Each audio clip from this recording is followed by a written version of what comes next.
Welcome to the AI Chat Podcast. I'm your host, Jaden Schaefer. Every day we break down breaking AI news stories and explain their implications in your life and in business.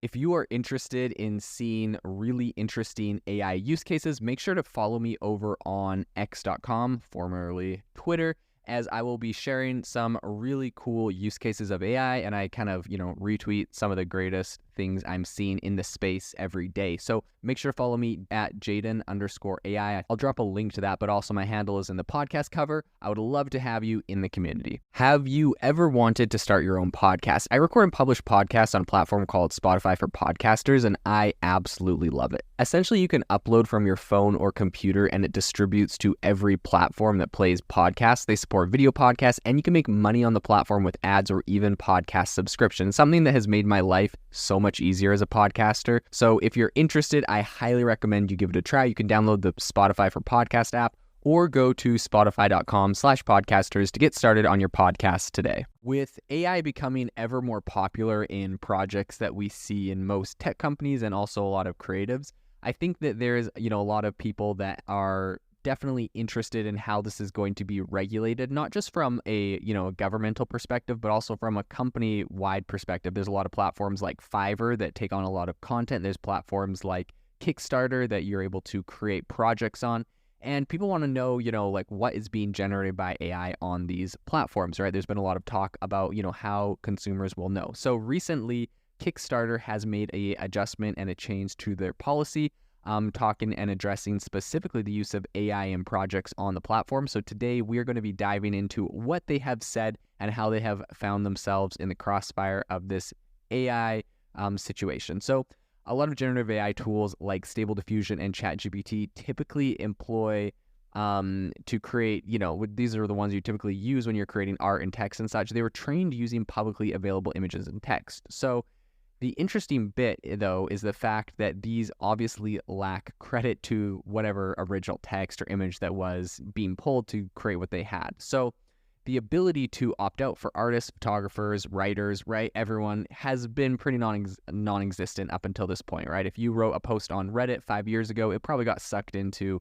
ChatGPT, OpenAI's giant database that was used to train ChatGPT. And there's not really much you can do about it at this point. However, a lot of the companies behind these AI tools say that, they're kind of within the bounds of fair use doctrine, which particularly in the US, but not all creators really agree, right? There's a lot of controversy around that. ChatGPT, OpenAI, they say they're good. A lot of people complain and say, we should have been paid for whatever you trained on, especially where there's, of course, monetization of the AI-generated content or the AI tool itself.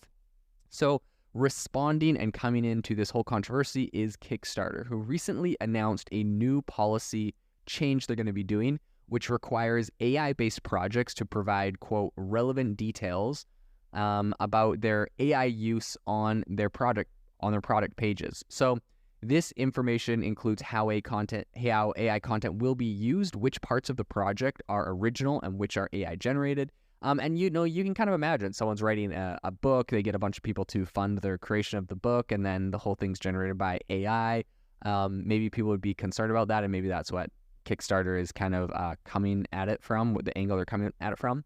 I think in a pretty significant move to kind of support transparency and consent, Kickstarter's also requiring new AI-related projects to disclose information about the source of their training data. So beyond if you're just creating a book or a video game or something that uses AI assets, if you are creating an actual AI company that is, developing some sort of AI technology and you want people to back you or fund you on Kickstarter, you actually have to talk about the source of your training data. So project creators will need to detail how their sources handle consent and credit, and will have to implement their own safeguards such as opt-out or opt-in mechanisms for content creators. So if you are training, a data set to be able to create better images, for example, and you would like to get money from Kickstarter, you actually have to have an ability for people to opt out of joining your data set in order for you to, be able to use their platform. So I think these disclosure requirements could also be a bit controversial just in themselves, despite obviously the efforts of people like the European Union to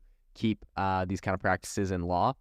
So one example is that OpenAI has kind of refrained from revealing its recent systems training data sources, and they said this is for competitive and legal liability reasons. But a lot of people are just saying that if people knew where they got it from, people would complain, and so that's why they're not saying. So I think the new Kickstarter policy is going to take effect on August 29th. So there will be no plans to enforce it retroactively for projects submitted before that date.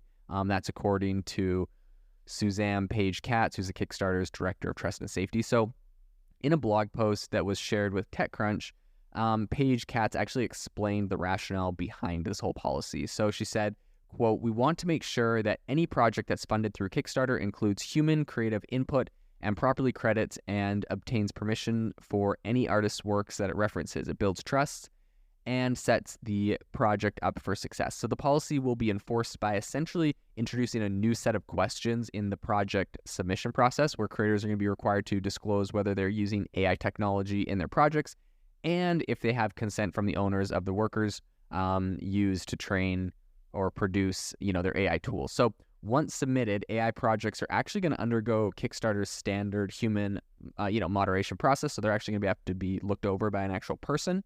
And then approved projects will have an added use of AI section to their product pages, which is going to be indicating any AI components on that. So Page Katz also emphasized that transparency is kind of what is really being wanted by the community, right? People backing some of these projects, they want the transparency on this. And then she also warned that any undisclosed use of AI may actually lead to a project suspension, right? So if you're doing something that you're not supposed to and you say you're all good and they find out, they will actually suspend your project, or they can suspend your project. They said, quote, "We're happy to directly answer this call from our community by adding a section to the project pages where backers can learn about a project's use of AI in the creator's own words." So Kickstarter first kind of signaled its intent to revisit its policy on generative AI last December, questioning if, using media owned by creators or others in an algorithm's training data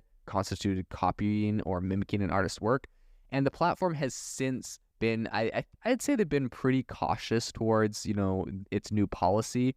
In one case, I think it banned a group called Unstable Diffusion, which was fundraising for a generative AI project with no safety filters on it, which, has been controversial by many.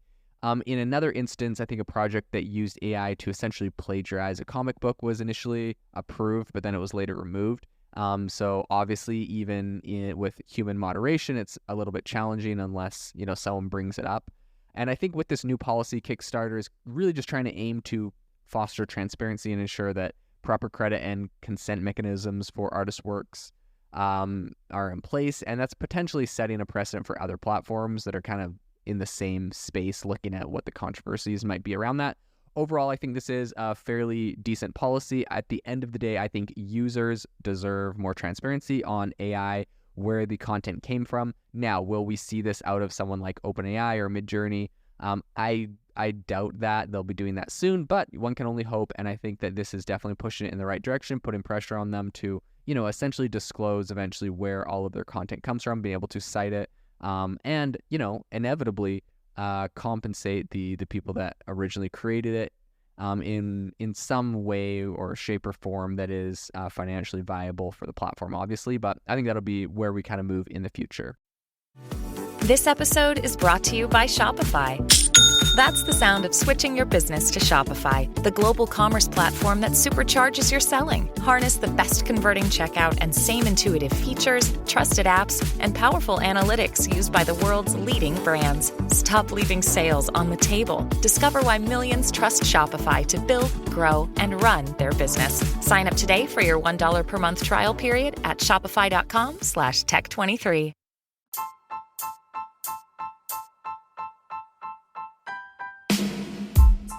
Thank you for listening to the AI Chat podcast. If you enjoyed this podcast, I'd appreciate it if you rate us wherever you listen to your podcast. And if you're looking for an innovative group of AI enthusiasts, make sure to check out our Discord channel and Facebook community. It's obviously a lot more interactive than a podcast where we can share software, tools, and prompts we're using in AI every day. I'll leave a link for those in the description below.